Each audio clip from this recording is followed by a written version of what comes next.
තාත්තයි දුවයි මාර බැඳීමක් තියෙනවා. දුවගේ ලෝකේ වීරයා තාත්තා. තාත්තට කරන්න පුළුවන් කිසි දෙයක් මේ ලෝකේ වෙන කාටවත් බෑ. අයියේ උඹට නම් කොහොමවත් බෑ. ඔක තමයි සාමාන්‍ය දේ. දැන් කොල්ලා කිව්වොත් තාත්තට තාත්තේ අද නම් රැයට බත් කන්න බෑ. කොත්තුවක් හරි රයිස් එකක් හරි අරන් එන්න කියලා. ඈ පුළුවන් වුණා කියනවා මතක් වුණා කියනවා. හරි තියෙනවා ෆෝන් එක. එහෙම තාත්තා. ආදරේ නැතුව නෙමෙයි. එයාගේ ආදරේ පෙන්නන පැටර්න් එක. දුව කතා කරොත් කල්ලි නැතත් කොත්තු දාලා හරි ගේනවා ඉතින්. තාත්තයි පුතයි අතර ගැටුමක් තියෙනවා. හැබැයි පුතා තාත්තව අනුකරණය සහ අනුගමනය කරනවා. පවුලේ ආරක්ෂකයා. හැම වෙලේම මෙයා දිහා බලන්නේ කොහොමද? ඌ සමාජය ගැන දන්නේ නැහැ. ඌගේ ඔය කරදඬුස් මහත් උනාට ඌ දන්න දේවල් හරි අඩුයි. මම බලා ගන්න ඕනේ මෝව. කියන වගකීම තියෙනවා. නේ නිකන් ඉන්නකෝ ඔයාට දැන් කියන්නේ උන් එක්ක ක්‍රිකට් ගහන්න යන්න එපා. ඔය ට්‍රිප් එක යන්න ඕනේ නැහැ. උඹ ගෙදර හිටපන්. ඔය පාටියට යන්න එපා. ඔය ගමන ඕනේ නැහැ. ගෙදර ඇයි ඒ? ආදරේ නැතිකමද? නෑ නෑ එයා දන්නවා ඒකේ වගකීම. ඔය ක්‍රිකට් ගහන්න ගිහිල්ලා කුඩුවම හරි කදාගත්තොත් පුතේ හවසට තාත්තා එපෑ මේ ඩිස්පෙන්සරියට බේට් ටික දාන්න එකයි යන්නේ.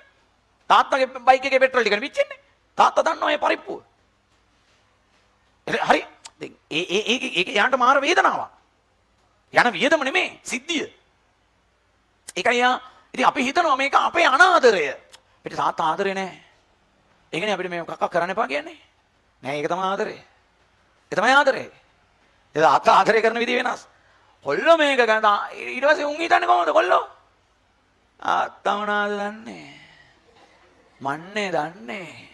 තාත්තා දන්නේ ඒයි කියන්න විතරයි මන් දන්නේ ඒ අයි. ඒයි කියන ඒයි ඔක් කරන්න එපා. මං ඒ අයි. ඒ ඔහොම තමයි මේ වයසේ කොල්ලෝ හිතන්නේ. හිතලා එකක් දෙකක් දෙකක් තුනක් තුනක් හතරක් සිද්ධි හතරක් පහක් කෙලව ගත්තාම දැන් ඔබට තේරෙන වචනේ කෙලව ගත්තාම තාත්තා කියපු එක හරි කියලා එකක් එනවා. අට ඒක නොකර ඉන්න තිබ්බේ වගේ එකක්. හැබැයි ඌ හිතින් පිළිගත්තට තාත්තා ඉස්සරහ පිළිගන්න තරම් ඌ එහෙම නෑ. ගන්න හොඳ නෑ. ඔමාරි ඔප්පු කරනවා තාත්තා වැරදි මං හරි කියලා. කෙලවිලා උපරිමේ. ඔහොම ගිහිල්ලා හොඳටම වැඩේ වුණාම දෙනවා තාත්තා කියනවා ගොඩක් හරි තාත්තත් පොඩ්ඩක් දන්නෝ. තාත්තා පොඩ්ඩක් දන්නෝ. එක දවසක් එනවා ඔහොම ගිහිල්ලා මං දන්න මගුලක් නෑ තාත්තා තමයි ඔක්කොම දන්නේ කියලා. ඒක වෙන්න තව නැහැ කාලයක් යනවා. දැන් හිතන්නේ ආදවන අසිනේ. අසිනේ ඉන්නේ. ඔක පල්ලේ කලිසම් මැද ගත්ත අර සීන් එකේ ඉන්නේ.